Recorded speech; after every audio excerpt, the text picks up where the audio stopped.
നമസ്തേ, ഞാൻ ഗീതാ ശിവൻ. ഇന്നത്തെ വീഡിയോയിൽ 10ൽ 10 പൊരുത്തമുണ്ടായാലും വിവാഹ ജീവിതം എന്തുകൊണ്ട് വേർപെടുന്നു അല്ല ശിഥിലമാകുന്നു, ഇതിനെക്കുറിച്ചുള്ളൊരു വീഡിയോ കൊണ്ടാണ് ഞാൻ വന്നിരിക്കുന്നത്. കുറച്ച് കാര്യങ്ങളുണ്ട്, എത്രയും പെട്ടെന്ന് പറഞ്ഞു തീർക്കാൻ നോക്കാം. എന്നാലും നിങ്ങൾ ക്ഷമയോടെ ഇത് കേട്ടിരിക്കണം, മൊത്തം കാണാൻ നോക്കണം. ഈ 10ൽ 10 പൊരുത്തമുണ്ടെങ്കിലും വിവാഹ ജീവിതം വേർപെട്ട് പോകാനുള്ള കാരണം, ഒന്നാമത്തെ കാരണം നിങ്ങൾ തന്നെയാണ്. കാരണം നിങ്ങളുടെ കുട്ടികളുടെ ജാതകം, അതിലെ date of birth, place of birth, time of birth correct തന്നെ കൊണ്ടുപോയി പൊരുത്തം നോക്കേണ്ടതാണ്. അതിനകത്ത് ടൈമിന് വ്യത്യാസം ഉണ്ടായാലും ലഗ്നത്തിന് വ്യത്യാസം വരും, അപ്പം ഈ ഭാവങ്ങൾക്കും വ്യത്യാസം വരും. അപ്പം അങ്ങനെ ഭാവങ്ങൾക്കും എല്ലാം വ്യത്യാസം വരുമ്പോൾ അതിൽ സ്ഥിതി ചെയ്ത ഗ്രഹങ്ങളുടെ സ്ഥാനങ്ങൾക്ക് വ്യത്യാസം വരും. അങ്ങനെ ഫലങ്ങൾക്ക് വളരെ വ്യത്യാസമാണ് കാണുന്നത്. അങ്ങനെ വരുന്ന സമയത്ത് പാവസാമ്യം ഇതിനെല്ലാം തന്നെ വ്യത്യാസം ഉണ്ടാകും. അതുകൊണ്ട് നിങ്ങൾ നിങ്ങളുടെ കുട്ടികളുടെ ജാതകം പരിശോധിക്കാൻ പോകുമ്പോൾ original date of birth, place of birth, time of birth, അതല്ലെങ്കിൽ ജാതകം, ഇത് തന്നെ ജ്യോത്സ്യൻ്റെ അടുത്ത് കൊണ്ട് കാണിക്കണം. രണ്ടാമത്തെ കാര്യം എന്ന് വെച്ച് കഴിഞ്ഞാൽ, ഈ കുട്ടികൾ ജനിക്കുന്ന സമയത്ത് തന്നെ ചില ദുരിത യോഗങ്ങളോടുകൂടിയായിരിക്കും ഇവരുടെ ജന്മമുള്ളത്. അപ്പോൾ അങ്ങനെയുള്ള യോഗം ഉള്ള സമയത്തും ഇതുപോലെയുള്ള വിവാഹ ജീവിതത്തിൽ തടസ്സങ്ങളോ അല്ലെങ്കിൽ വേർപെടുന്ന ജീവിതമോ, അതിലൊരു കുട്ടി ഉണ്ടായി കഴിയുമ്പോൾ വേർപെടുക, ഇങ്ങനെയൊക്കെയുള്ള കാര്യങ്ങൾ ഉണ്ടാകാൻ ഉള്ള ഇടമുണ്ട്. അങ്ങനെയുള്ള കുറേ യോഗങ്ങളുണ്ട്. എന്നിരുന്നാൽ തന്നെ ഞാൻ പ്രധാനപ്പെട്ട 2 യോഗങ്ങളാണ് ഞാനിവിടെ പറയാൻ ഉദ്ദേശിക്കുന്നത്. ഒന്നാമത്തെ യോഗം എന്ന് വെച്ചാൽ വികരധാര യോഗം എന്ന് പറയുന്നൊരു യോഗമാണ്. ഇത് ലഗ്നത്തിൻ്റെ 7, 5 ഭാവാധിപന്മാർമാർ ശക്തന്മാരായി ബലമുണ്ടെങ്കിൽ ഈ യോഗം സംഭവിക്കും. അതിനോടൊപ്പം തന്നെ അഗ്നിമാരുത യോഗോടുണ്ടെങ്കിൽ തീർച്ചയായിട്ടും ഈ ഫലം അതേപോലെ തന്നെ സംഭവിക്കുന്നതാണ്. ഇവർക്ക് ഇങ്ങനെയുള്ള യോഗമുള്ളവർക്ക് കുട്ടികൾ ഉണ്ടാകാൻ ബുദ്ധിമുട്ടായിരിക്കും. അതുപോലെ അഗ്നിമാരുത യോഗം കൊണ്ടുള്ളതുകൊണ്ട് ഇവർ ക്ഷിപ്രകോപികളായിരിക്കും. വളരെ വിഷമം, എപ്പോൾ നോക്കിയാലും ഇവരുടെ ഇടയ്ക്ക് കലഹവും കാര്യങ്ങളും ഒക്കെ ഉണ്ടാകും. അതുപോലെ തന്നെ ദ്വിഭാര്യ യോഗം എന്ന് പറഞ്ഞൊരു യോഗമുണ്ട്. ഈ യോഗം ലഗ്നം കോൺരാശിയിലാകുക, 7ാം ഭാവാധിപൻ കോൺരാശി വരിക, വിവാഹകാരകനായ ഗ്രഹം കോൺരാശി വരിക, അതുപോലെ ചന്ദ്രൻ്റെ 7ാം രാശി കോൺരാശി വരിക, അതുപോലെ ലഗ്നം നവാംശാധിപൻ കോൺരാശിയിൽ വരിക. ഇങ്ങനെയൊക്കെ വന്നു കഴിഞ്ഞാൽ ഇവർക്ക് ബലവും കൂടെ ഉണ്ടെങ്കിൽ ദ്വിഭാര്യ യോഗം സംഭവിക്കുന്നതാണ്.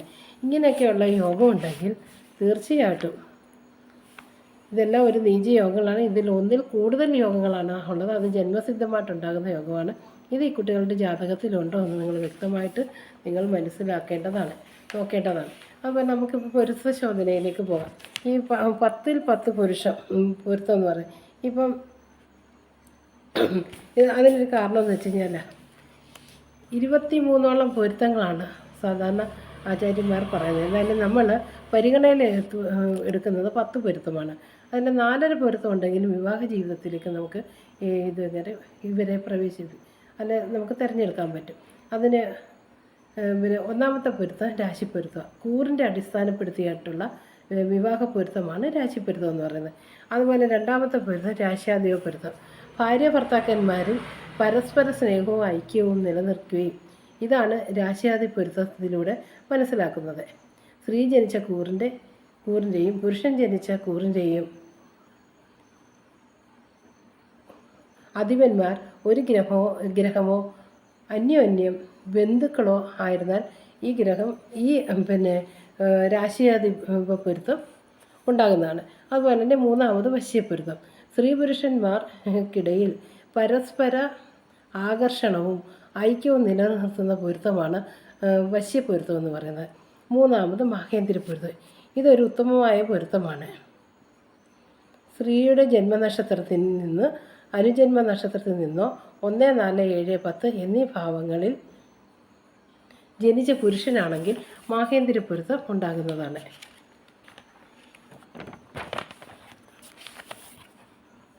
അതുപോലെ ഗണപ്പൊരുത്തമാണ് അടുത്തത് പറയുന്നത്. ശോഭന ഗണവേ വെച്ച് എന്ന പ്രമാണമനുസരിച്ച് ഗണപ്പൊരുത്തം ഉത്തമമായ ദാമ്പത്യ ജീവിതത്തിന് ശോഭനമാകും. ഗണപ്പൊരുത്തമാണെങ്കിൽ ഉത്തമമായ ഒരു ദാമ്പത്യ ജീവിതം ഉണ്ടാകാനുള്ള ഇതുണ്ട്. 27 നക്ഷത്രത്തെ ഗണപ്പൊരുത്തത്തിൻ്റെ അടിസ്ഥാനത്തിൽ 3ആയിട്ടാണ് വിഭജിച്ചിരിക്കുന്നത്: ദേവഗണം, അസുരഗണം, മനുഷ്യഗണമെന്ന്. സ്ത്രീ പുരുഷന്മാർ ഓരോ ഗണത്തിൽ ജനിച്ചാൽ ഉത്തമമായിരിക്കും. ചില നക്ഷത്രങ്ങൾ ഒരേ ഗണത്തിൽ ജനിച്ചാണെങ്കിലും മധ്യമരഞ്ജുവിൻ്റെ ദോഷമുള്ളതിനാൽ ഈ നക്ഷത്രം പരിഗണിക്കുന്നതല്ല. ഭരണി, പൂരം, പൂരാടം, ഉത്രട്ടാതി എന്നീ നക്ഷത്രങ്ങളിൽപ്പെട്ട സ്ത്രീ പുരുഷന്മാർ, മകയിരം, പൂയം, അനിഴം ഈ നക്ഷത്രത്തിൽപ്പെട്ട സ്ത്രീ പുരുഷന്മാർ, ചിത്തിര, അവിട്ട നാളിൽ പിറന്ന സ്ത്രീ പുരുഷന്മാർ ഇവർ ഒരേ ഗണത്തിൽ പെട്ടവരാണെങ്കിൽ പോലും മധ്യമരഞ്ജു ഉള്ളതിനാൽ ഈ നക്ഷത്രങ്ങൾ ചേർക്കുന്നതല്ല. ദേവഗണത്തിൽപ്പെട്ട പുരുഷനെ മനുഷ്യഗണത്തിൽപ്പെട്ട സ്ത്രീ ശുഭമാണ്. ദേവഗണത്തിൽപ്പെട്ട സ്ത്രീക്ക് മനുഷ്യഗണത്തിൽപ്പെട്ട പുരുഷന് ചേരുന്നതല്ല. നാനാപ്രകാരമുള്ള ഭയവും കഷ്ടപ്പാടുകളും ഉണ്ടാകാനിടവരും. എന്നാൽ രാശിപ്പൊരുത്തം, മാഹേന്ദ്രപ്പൊരുത്തം ഉണ്ടെങ്കിൽ ഇവ തമ്മിൽ ചേർക്കാവുന്നതാണ്.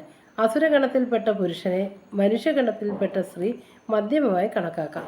അസുരഗണത്തിൽപ്പെട്ട സ്ത്രീ മനുഷ്യഗണത്തിൽപ്പെട്ട പുരുഷനെ ചേർക്കാൻ പാടുള്ളതല്ല. ഇങ്ങനെ ചേർക്കണമെങ്കിൽ വശ്യപ്പൊരുത്തം ഉണ്ടായിരിക്കണം. അസുരഗണത്തിൽപ്പെട്ട സ്ത്രീ മനുഷ്യഗണത്തിൽപ്പെട്ട പുരുഷനെ ചേർക്കാൻ പാടുള്ള. അങ്ങനെ ചേർത്ത് കഴിഞ്ഞാൽ ഇവർക്ക് ഒരുപാട് ദുരിതങ്ങൾ അനുഭവിക്കാനുള്ള അവസ്ഥയുണ്ടാകും. എന്നാൽ 2 ജാതകങ്ങളിലും ചന്ദ്രസ്ഫുടം 9 കൊണ്ട് ഗുണിച്ച് കിട്ടുന്ന സ്ഫുടത്തിൽ നാളിൻ്റെ ഗണം 1 ആണെങ്കിലോ സ്ത്രീദീർഘ പൊരുത്തം ഉണ്ടാകുകയോ ചെയ്താൽ ദോഷമില്ല. രാശാധിപ പൊരുത്തമോ സപ്തമ രാശിസ്ഥിതിയോ ഉണ്ടായിരിക്കണമെന്ന് മാത്രമാണ് പറയുന്നത്. അതുപോലെ യോനി പൊരുത്തം ലൈംഗിക ജീവിതത്തിൻ്റെ തൃപ്തിയെ സൂചിപ്പിക്കുന്ന പൊരുത്തം എന്ന് തോന്നും.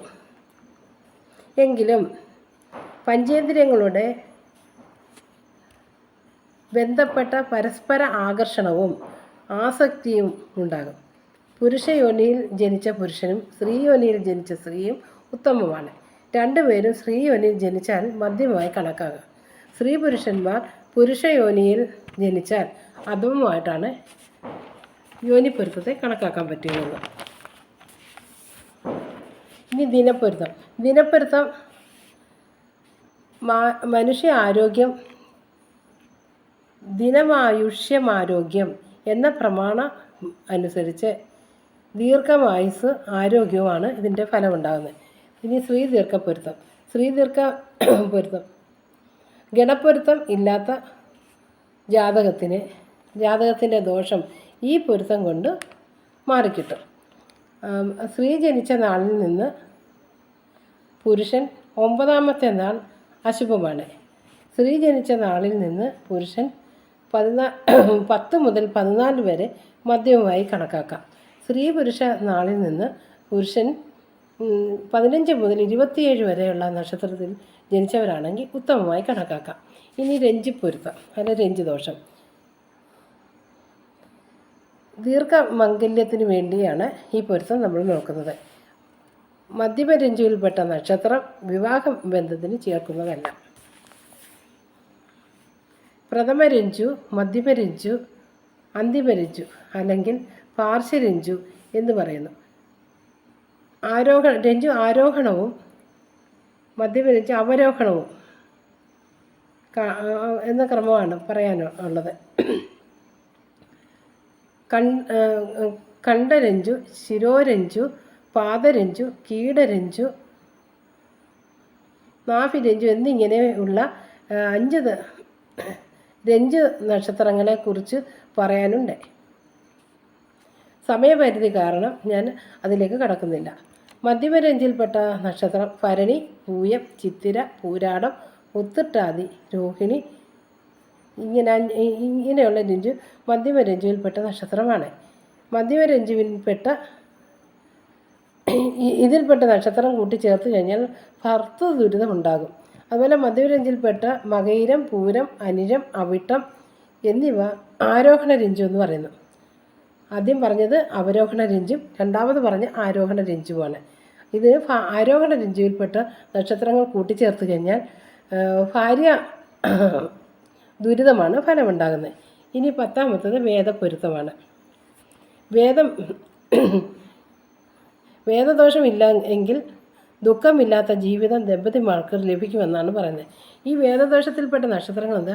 അശ്വതിക്ക് തൃക്കേട്ടയും, ഭരണിക്ക് അനിരവും, തിരുവോണത്തിന് തിരുവാതിരയും, വിശാഖത്തിന് കാർത്തികയും, ചോതിക്ക് രോഹിണിയും, മൂലത്തിന് ആയില്യവും, മഹത്തിന് രേവതിയും, പൂയത്തിന് പൂരാടവും, പുണർദത്തിന് ഉത്രാടവും, തൃട്ടാത്തിക്ക് പൂരവും, അത്തത്തിന് ചതയവും, പൂരിട്ടാത്തിക്ക് ഉത്രവും തമ്മിൽ വേദദോഷമുള്ളതായതിനാൽ ഇതിവ തമ്മിൽ വിവാഹബന്ധത്തിന് ചേർക്കാൻ പാടുള്ളതല്ല.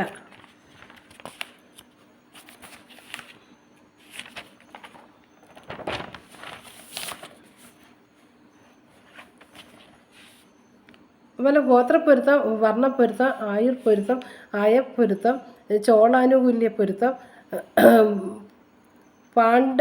പാണ്ഡ്യപ്പൊരുത്തം, ഹൃണധനപ്പൊരുത്തം, മനപ്പൊരുത്തം, അഷ്ടവർഗപ്പൊരുത്തം, വയപ്പൊരുത്തം, പക്ഷിപ്പൊരുത്തം, മൃഗപ്പൊരുത്തം, ഭൂതപ്പൊരുത്തം, അങ്ങനെ ആകെ 23 പൊരുത്തങ്ങളാണ് ഉള്ളത്.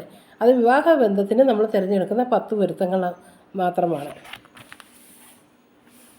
ഈ മനപ്പൊരുത്തം എന്ന് പറഞ്ഞാൽ ഭാര്യ ഭർത്താക്കന്മാർ അന്യോന്യം അനുരാഗവതികളായിരിക്കണം. വിധിപ്രകാരം വിവാഹം നടക്കുന്നുവെങ്കിലും ഈ ജന്മത്തിൽ മാത്രമല്ല വിവാഹം ഇതിനായി നിൽക്കേണ്ട, മരണാനന്തരവും പോലും വിവാഹബന്ധം നിലനിൽക്കുമെന്നാണ് ആചാര്യന്മാർ പറയുന്നത്. അതിനാൽ സ്ത്രീയും പുരുഷനും ഇഷ്ടപ്പെടുന്ന ബന്ധമേ നടത്താൻ പാടുള്ളൂ. അതുകൊണ്ട് പൊരുത്തം നോക്കേണ്ട ഇല്ലെന്നല്ല പറയുന്നത്. എന്നാലും പൊരുത്തം തന്നെ നോക്കി വേണം ഇവർ പരസ്പരം കല്യാണം നടത്താൻ. ഈ ഇഷ്ടപ്പെടുന്ന ദമ്പതികളെ എങ്ങനെ ഇഷ്ടപ്പെടുന്ന ദമ്പതികളെയാണ് മനപ്പൊരുത്തം എന്ന് പറയുന്നത്. ഇനി അടുത്ത വീഡിയോയിൽ ഞാൻ സാമ്യത്തെക്കുറിച്ച് ഞാൻ പറയുന്നതാണ്. അപ്പോൾ ഇപ്പോഴുള്ള ഈ പൊരുത്ത ശോധന ഇത് കൃത്യമായിട്ട് നിങ്ങൾ ഒന്നുകൂടെ ഇതെല്ലാം ശ്രദ്ധയോട് കേട്ട്, കാരണം കുറച്ച് സമയം കൊണ്ട് വേണം ഇതെല്ലാം പറഞ്ഞു തീർക്കാൻ. അതുകൊണ്ട് ഇച്ചിരി സ്പീഡിലാണ് ഞാൻ ഈ കാര്യങ്ങളൊക്കെ പറഞ്ഞിരിക്കുന്നത്. അതുകൊണ്ട് നിങ്ങളിത് കൃത്യമായിട്ട് നിങ്ങളിത് കേട്ട് മനസ്സിലാക്കണം. അതുപോലെ തന്നെ നിങ്ങളുടെ കുട്ടികളുടെ വിവാഹപ്പൊരുത്തം നോക്കാൻ കൃത്യമായിട്ട് date of birth, place of birth, time of birth ഇത് കൃത്യമായിട്ട് തന്നെ നിങ്ങൾ കൊണ്ട് ജ്യോത്സ്യന്മാരുടെ അടുത്ത് പോകേണ്ടതാണ്. ഓക്കെ.